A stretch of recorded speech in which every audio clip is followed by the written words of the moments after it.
Hello and welcome. So in this video, we will discuss about the comments in the programming language, specifically in Python.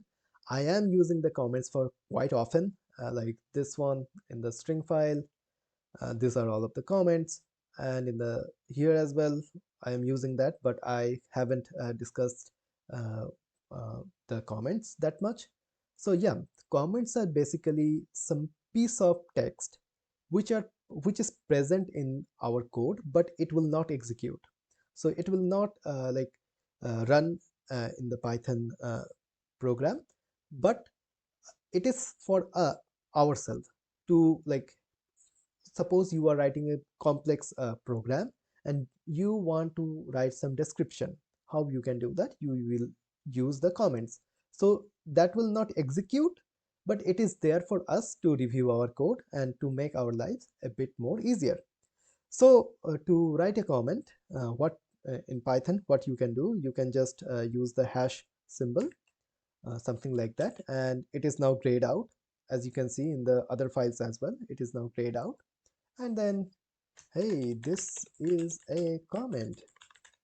Okay, so this is the basically how you write comments in Python.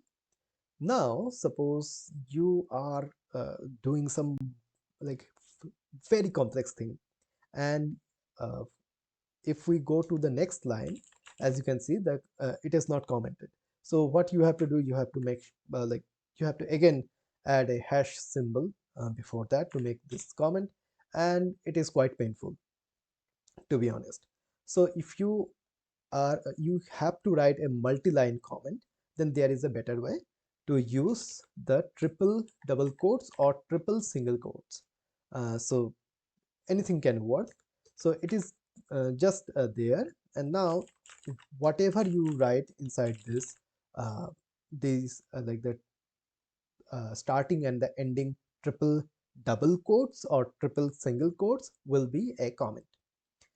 So yeah, that was it. Basically, comments are basically a piece of text which is there to help us remember certain things or write certain things, which will not interfere with our program, which will not interfere with like the Python in general, uh, Python code in general, but it is there to help us. So in other programming languages as well, we have the comment we have the comments like set up. But okay, one more thing to show you. So if you press the control and the forward slash in your keyboard, in VS Code specifically, it will add the comment. So if you have something like, hey, something this gibberish, and then if you write, just click on the control and then forward slash, then it will become a comment. So this is a nice little shortcut which we will be using quite often.